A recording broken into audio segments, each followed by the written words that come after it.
जय श्री कृष्ण। हमारी चैनल में आपका स्वागत है। होलाष्टक का आज 7वां दिन है और आज हम सुनेंगे श्रीमद् भागवतम के 7वें अध्याय की 7वीं कथा। तो अंत तक इसे अवश्य सुनेगा और ऐसी ही वैदिक और प्रमाणभूत कथाओं का श्रवण करने के लिए इस चैनल को सब्सक्राइब भी कर लीजिएगा, जिससे कि हमारे द्वारा आने वाली सभी नई कथाएं आप बिना किसी रुकावट के निरंतर सुन सके। तो चलिए आज की कथा का आरंभ करते हैं। हमने हमारी कथा में पीछे देखा कि गुरुकुल में प्रहलाद ने अपने सभी मित्रों को भी इस भौतिक संसार की माया से मुक्ति और भगवान श्री हरि विष्णु की भक्ति प्राप्त करने का उपदेश देकर उन्हें भी जीवन की सही दिशा दिखाई और उनका अनुकरण करते हुए गुरुकुल के अन्य शिष्यों ने भी सांसारिक शिक्षा का परित्याग कर कृष्ण भक्ति में प्रगति करने लगे। अब जैसे ही इस बात का हिरण्यकश्यप को ज्ञात हुआ तो वह अत्यंत क्रोधित हुआ और उसने स्वयं ही अपने हाथों से अपने पुत्र प्रहलाद का वध करने का निश्चय कर लिया। उस पर जोर जोर से चिल्लाने लगा, किंतु स्वभाव से शांत, सौम्य तथा आज्ञाकारी प्रहलाद अपने पिता के सम्मुख हाथ जोड़कर खड़ा था, परंतु उस असुर पर इसका कोई प्रभाव नहीं पड़ा। वह तो कठोर वाणी से प्रहलाद पर चिल्लाते हुए कटु वचन बोलने लगा था और भगवान श्री हरि विष्णु के लिए अपशब्द का प्रयोग करते हुए कहने लगा कि अरे दुर्भाग्य प्रहलाद, तू हर समय कहता है कि मुझसे ऊपर कोई भगवान है जो प्रत्येक व्यक्ति का नियंता और सर्वव्यापी है। कहाँ है वह अभी? बताओ मुझे। यदि वह हर वस्तु में विद्यमान है तो फिर वह मेरे सामने इस खंबे में क्यों नहीं है? आज मैं तेरा सिर काट कर तेरे मुंह से निकलने वाली व्यर्थ की सब बातों को बंद कर दूंगा। देखता हूँ कि तेरे भगवान कहाँ है और कैसे तेरी रक्षा करने के लिए आते हैं। इस प्रकार क्रोधित होते हुए हिरण्यकश्यप ने अपनी तलवार उठाई और वारंवार उच्च स्वर में प्रहलाद को डांटने फटकारने लगा और अपने सिंहासन से उठकर उसने अपनी पूरी शक्ति से उस खंबे पर मुट्ठी से प्रहार किया और जैसे ही उसने खंबे पर प्रहार किया तो चमत्कार हुआ। उस खंडित खंबे से एक अत्यंत भयानक तथा बादलों की गड़गड़ाहट जैसी ध्वनि प्रसारित हुई, मानो उसने ब्रह्मलोक को पार करके इस ब्रह्मांड के आवरण को भेद दिया हो। अब देवताओं ने भी उस हृदय द्रवित ध्वनि को सुना तो उन्हें लगा कि उनके स्वर्गलोक का विनाश निकट आ गया है। हिरण्यकश्यप और उसके अन्य असुर मंत्री भी उस आवाज को सुनकर अत्यंत आतंकित हो गए।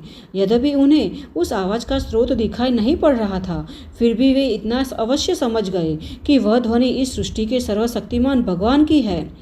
और तब अपने प्रिय भक्त प्रहलाद के वचनों को पूरा करने के लिए भगवान एक ऐसा अद्भुत रूप लेकर प्रकट हुए जिसे आज तक किसी ने न देखा है और न ही सुना हो। और इस तरह भयभीत होते हुए हिरण्यकश्यप चारों ओर उस आवाज का स्रोत खोदने का प्रयास ही कर रहा था कि उतने में भगवान उस खंडित खंबे के भीतर से प्रकट हो आए।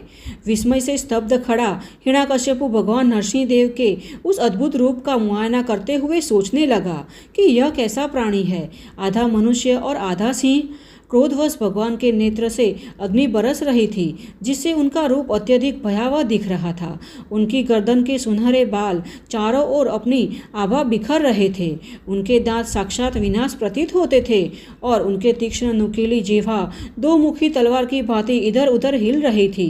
भगवान के कान बिना हिले डुले सीधे तने थे और उनके नथुने एवं खुला मुख किसी पर्वत की गुफा प्रतीत होते थे।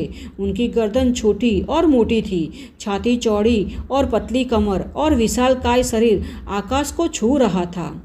अब भगवान के इस रूप को देखकर हिरण्यकश्यप ने कसकर अपनी गदा उठाई और स्वयं ही बुदबुदाने लगा। भगवान विष्णु ने अपनी माया शक्ति से मेरे वध की यह योजना बनाई है, परंतु इस संसार में भला कौन है जो मेरे सामने खड़ा रह सकता है। अब इस प्रकार बोलते हुए जिस प्रकार एक छोटा सा पतंगा अग्नि की ओर दौड़ता है और उसकी लपटों में विलीन हो जाता है, उसी प्रकार हिरण्यकश्यप ने ददीप्यमान भगवान की ओर छलांग लगाते हुए आक्रमण किया, किंतु शीघ्र ही वह भी लुप्त होने वाला था। हिरण्यकश्यप अपनी गदा से भगवान पर निरंतर प्रहार करने लगा, परंतु भगवान ने उसे उसी प्रकार दबोच लिया जिस प्रकार गरुड़ किसी विशाल सर्प को दबोच लेता है। और जिस प्रकार कई बार अपने शिकार को मारने से पहले गरुड़ उसके साथ खेलता है और उसके मुंह से फिसलने का अवसर देता है, उसी प्रकार भगवान नरसिंहदेव ने भी अपनी पकड़ ढीली करके हिरण्यकश्यपु को अपनी मुट्ठी से निकलने का अवसर दिया। अब हिरण्यकश्यपु के भय से देवता बादलों के पीछे छिपकर इस युद्ध को देख रहे थे। जब उन्होंने देखा कि हिरण्यकश्यपु तो भगवान की पकड़ से छूट गया है, तो वह अत्यंत व्याकुल हो उठे। उन्हें भय होने लगा कि यदि इस युद्ध में हिरण्यकश्यपु विजयी रहेगा तो वह बाद में युद्ध का तमाशा देख रहे एक एक देवताओं को दंडित करेगा। अब भगवान नरसिंहदेव की मुट्ठी से निकलने के बाद हिरण्यकश्यपु को अपने ऊपर गर्व होने लगा कि भगवान उसकी शक्ति से भयभीत हो रहे हैं और वह अपनी शक्ति के बल पर उनकी पकड़ से मुक्त हुआ है। तत्पश्चात एक क्षण ठहरकर हिरण्यकश्यपु ने अपनी तलवार और ढाल उठाई और दुगने उत्साह के साथ भगवान पर आक्रमण किया। वह कभी आकाश में तो कभी पृथ्वी पर तेजी से घूमते हुए अपनी तलवार घुमा रहा था और ढाल द्वारा अपनी रक्षा कर रहा था, परंतु भगवान नरसिंहदेव की उच्च स्वर अट्टहास के कारण भय से उसकी आंखें बंद थी। और तभी जिस प्रकार एक सांप चूहे को झपट कर पकड़ लेता है, भगवान नरसिंहदेव ने पुनः एक बार हिरण्यकश्यपु को पकड़ लिया। भगवान की मजबूत पकड़ में बंधा हिरण्यकश्यपु छूटने के लिए चारों ओर अपने हाथ पैर पटकने लगा, परंतु भगवान अब खेल नहीं खेलना चाहते थे। हिरण्यकश्यपु को उठाकर वे राजमहल की दहलीज तक ले गए, उसे अपनी जांघों पर रखा और अपने नाखूनों से उसकी कठोर छाती को उसी प्रकार विदीर्ण कर दिया जिस प्रकार व्यक्ति किसी कीड़े को पीस डालता है। और जैसे ही भगवान ने हिरण्यकश्यपु की छाती को विदीर्ण किया तो उसके देह से रक्त का फुहार उठा और उसके रक्त की बूंदें भगवान के चेहरे और उनकी गर्दन के बालों पर आ गिरी। क्रोध उगलते उनके नेत्र इतने भयावह थे कि किसी के अंदर उनकी ओर देखने का साहस नहीं हो रहा था। अपनी जीवा से अपने मुख को चाटते हुए भगवान नरसिंह ने अपने नाखूनों से हिरण्यकश्यपु के पेट को चीर दिया और उसकी आंतों को बाहर खींचा और उसे माला बनाकर गले में पहन लिया। उनका यह रूप अत्यंत अलौकिक एवं सुंदर प्रतीत हो रहा था।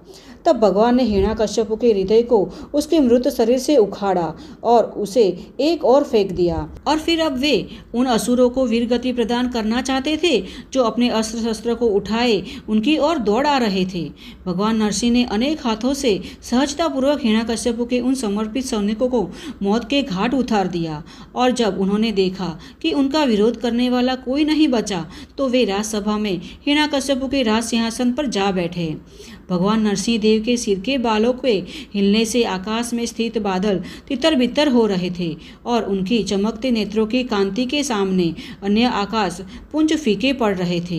भगवान की तीव्र श्वास गति से समुद्र में ऊंची तरंगें उठने लगी थी और उनके उच्च अट्टहास्य से विश्व भर के हाथी भयभीत होकर चिढ़ाने लगे थे और ऐसा प्रतीत हुआ मानो उनके चरणों के दबाव से पृथ्वी अपने स्थान से खिसक गई हो तथा भूमि की सतह पर पर्वत एवं पहाड़ियां ऊपर उठाई हो। अब जैसे ही ब्रह्मा जी से वरदान मिला था कि ना तो उसकी मृत्यु भूमि पर होगी ना आकाश में, इस वरदान को बनाए रखने के लिए भगवान नरसिंहदेव ने हिरण्यकश्यपु को अपनी गोद में रखा था। हिरण्यकश्यपु को यह भी वरदान मिला था कि उसकी मृत्यु न तो दिन में होगी और न रात में, इसीलिए भगवान ने उसका वध संध्या समय किया। और हिरण्यकश्यपु की मृत्यु न तो किसी अस्त्र शस्त्र से होगी और ना ही कोई जीवित या मृत वस्तु उसका वध कर पाएगी। इसलिए वरदान का मान रखते हुए भगवान नरसिंहदेव ने उसका वध अपने नाखूनों से किया। नाखून ना तो अस्त्र शस्त्र में माने जाते हैं और ना ही जीवित अथवा मृत किसी एक वर्ग में आते हैं। इस प्रकार भगवान नरसिंहदेव ने ब्रह्मा जी के सारे वरदान को बनाए रखा और अत्यंत सहजता से इस महान असुर का वध कर दिया। हिरण्यकश्यपु तीनों लोगों के लिए एक नासुर बना हुआ था। इसीलिए जब देवताओं की पत्नियों ने देखा कि भगवान नरसिंहदेव ने उसका वध कर दिया है, उनके चेहरे उल्लास में खिल उठे। वे वारंवार भगवान पर फूलों की वर्षा करने लगी तथा उनके पति अपने विमानों में बैठकर दिव्य नगाड़े एवं ढोल बजाने लगे। अप्सराएं हर्षित होकर नृत्य करने लगी और गंधर्व मंडली मधुर स्वर में गीत गाने लगी। अब भगवान की स्तुति एवं उनके प्रति आभार व्यक्त करने के लिए ब्रह्मा जी, शिव जी, देवराज इंद्र तथा अन्य अन्य प्रमुख देवता भगवान के सम्मुख आने लगे। अनेक वर्षों के पश्चात आज देवताओं भय से मुक्त हो गए थे और उन्होंने राहत की सांस ली थी। हिरण्यकश्यप की मृत्यु उनके लिए वरदान बन गई, क्योंकि इससे उन्हें अपने लोक, राज्य तथा ऐश्वर्य पुनः प्राप्त हो गया था। असुरों के राजा हिरण्यकश्यप का वध करने के लिए वे सब मिलकर भगवान को धन्यवाद देने लगे, परंतु भगवान नरसिंह का मुख अभी भी इतना भयावह दिख रहा था कि ब्रह्मा जी और शिव जी जैसे महान देवता भी सीधे उनके सम्मुख आने से भयभीत हो रहे थे।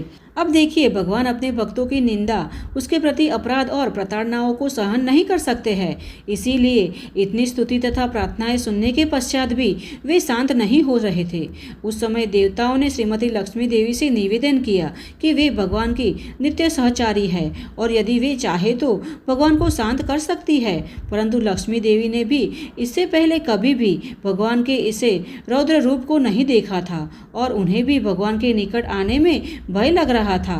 अब भगवान को इस रौद्र रूप में देखकर सब भयभीत हो रहे हैं। स्वयं लक्ष्मी देवी ने भी उनके निकट जाने से मना कर दिया। तो अब भगवान कैसे शांत होंगे, यह हम देखेंगे हमारी कथा के अगले अध्याय में। और आज की कथा को हम यहीं पर आराम देते हैं।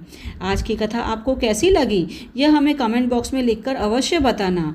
और कहीं भी अगर आपको यह कथा अच्छी लगी है तो इसे एक लाइक अवश्य करना, क्योंकि आपका एक लाइक हमें ऐसी ही वैदिक और प्रमाणभूत कथाओं का प्रचार करने में बहुत ही प्रोत्साहित करता है। तो चलिए इस कथा के अगले अध्याय यानी होलाष्टक की अंतिम कथा के साथ फिर से मिलते हैं। तब तक के लिए जय श्री कृष्ण।